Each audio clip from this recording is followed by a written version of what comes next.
ಮಂಗಳೂರಿನಲ್ಲಿ ಅಕ್ರಮವಾಗಿ ನೆಲೆಯನ್ನ ಊರಿರುವಂತಹ ವಿದೇಶಿಗರ ಪತ್ತೆ ಕಾರ್ಯಾಚರಣೆಯನ್ನ ಮಂಗಳೂರು ಪೊಲೀಸರು ನಡೆಸ್ತಾ ಇದ್ದಾರೆ. ಸರಿಯಾದ ದಾಖಲೆಗಳು ಇಲ್ಲದೆ 518 ವಿದೇಶಿ ವಲಸಿಗರೆಂದು ಹೇಳಲಾದವರ ವಿಚಾರಣೆಯನ್ನ ಆರಂಭ ಮಾಡಿದ್ದಾರೆ.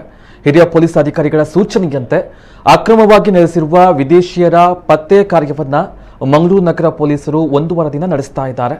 ಈಗಾಗಲೇ ಮಂಗಳೂರು ನಗರ ಪೊಲೀಸ್ ಠಾಣೆಯ ವ್ಯಾಪ್ತಿಯಲ್ಲಿರುವಂತಹ 18 ಪೊಲೀಸ್ ಠಾಣೆಯಲ್ಲಿ ನೆಲೆಸಿರುವ 4000 ವಿದೇಶಿಗರನ್ನ ಗುರುತಿಸಲಾಗಿದೆ.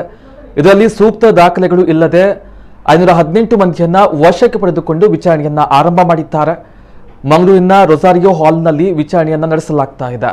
18 ವಿವಿಧ ಪೊಲೀಸ್ ಠಾಣೆಯ ವ್ಯಾಪ್ತಿಗೆ ಸೇರಿದವರನ್ನ ಆಯಾಯ ಠಾಣೆಗೆಂದು ಮಾಡಲಾದ ಕೌಂಟರ್ನಲ್ಲಿ ಅವರ ದಾಖಲೆಗಳನ್ನ ಪರಿಶೀಲಿಸುವ ಕಾರ್ಯ ನಡೀತಾ ಇದೆ. ಮಂಗಳೂರಿನಲ್ಲಿ ವಿದೇಶಿಗರ ದಾಖಲೆ ಪರಿಶೀಲನೆ ಇವರಲ್ಲಿ ಹಲವರು ಒಡಿಶಾ, ಸಿಕ್ಕಿಂ, ತಮಿಳುನಾಡು, ಪಶ್ಚಿಮ ಬಂಗಾಳ ಮೂಲದವರೆಂದು ಹೇಳಲಾಗ್ತಾ ಇದ್ದು, ಈ ಬಗ್ಗೆ ದಾಖಲೆಗಳನ್ನ ಪೊಲೀಸರು ಪರಿಶೀಲಿಸ್ತಾ ಇದ್ದಾರೆ. ದಾಖಲೆ ಪತ್ರಗಳ ಜೊತೆಗೆ ಮೊಬೈಲ್ ಪರಿಶೀಲನೆ, ಗೂಗಲ್ ಮ್ಯಾಪ್ನಲ್ಲಿ ಕಾಯಂ ವಿಳಾಸ ಪರಿಶೀಲನೆ, ಸಂಬಂಧಿಕರ ಸ್ನೇಹಿತರ ದೃಢೀಕರಣ ಮೊದಲಾದ 20 ಅಂಶಗಳನ್ನು ಇಟ್ಟುಕೊಂಡು ವಲಸಿಗರ ವಿಚಾರಣೆಯನ್ನ ನಡೆಸಲಾಗ್ತಾ ಇದೆ ಎಂದು ಮಂಗಳೂರು ನಗರ ಪೊಲೀಸ್ ಕಮಿಷನರ್ ಶಶಿಕುಮಾರ್ ತಿಳಿಸಿದ್ದಾರೆ.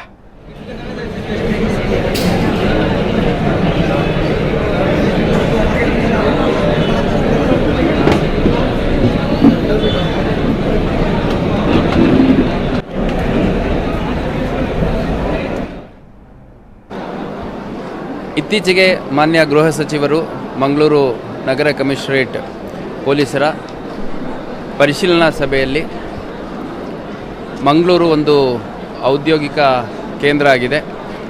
ಇಲ್ಲಿ ಸಾಕಷ್ಟು ಹೊರ ರಾಜ್ಯಗಳಿಂದ ಉದ್ಯೋಗ ಹರಿಸಿ ಬರ್ತಾರೆ.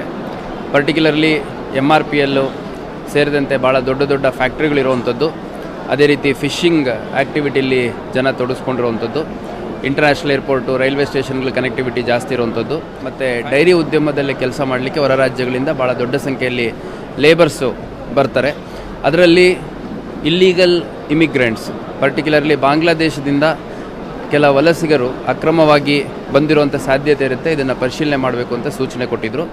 ಹಂಗಾಗಿ ಕಳೆದ 1 ವಾರದಿಂದ ನಮ್ಮ ಎಲ್ಲ ಪೊಲೀಸ್ ಸ್ಟೇಷನ್ ವ್ಯಾಪ್ತಿಯಲ್ಲಿ ಇರುವಂತಹ ಲೇಬರ್ಸ್ ಯಾರಿದ್ದಾರೆ, ಅದರಲ್ಲಿ ಯಾರು ಸ್ವಲ್ಪ ಅನುಮಾನಾಸ್ಪದವಾಗಿದ್ದಾರೆ ಅವರೆಲ್ಲರದು ಪರಿಶೀಲನೆ ಮಾಡಲಾಯಿತು. ಠಾಣೆಗೆ ಕರೆಸ್ಕೊಂಡು ಮತ್ತು ಅವರು ಯಾವ ಸ್ಥಳದಲ್ಲಿ ಕೆಲಸ ಮಾಡ್ತಾರೆ ಅಲ್ಲಿ ಭೇಟಿ ನೀಡಿ ಅವರ ಲೇಬರ್ ಕಾಂಟ್ರಾಕ್ಟರ್ಗಳು ಸೇರಿದಂತೆ 1 ವಾರದ ಒಂದು ಸಂಪೂರ್ಣ ಪ್ರಕ್ರಿಯೆ ನಡೆದಿದೆ. ಇವತ್ತು ಸುಮಾರು 518 ಜನ ಯಾರು ಡಾಕ್ಯುಮೆಂಟ್ಸ್ನ ಕರೆಕ್ಟಾಗಿ ಕೊಟ್ಟಿಲ್ಲ ಅವರನ್ನು ಇವತ್ತು ಬೆಳಗ್ಗೆಯಿಂದ ವಶಕ್ಕೆ ತೊಗೊಂಡು ವಿಚಾರಣೆಯನ್ನು ಮಾಡುವಂಥ ಕೆಲಸ ಮಾಡ್ತಾರೆ.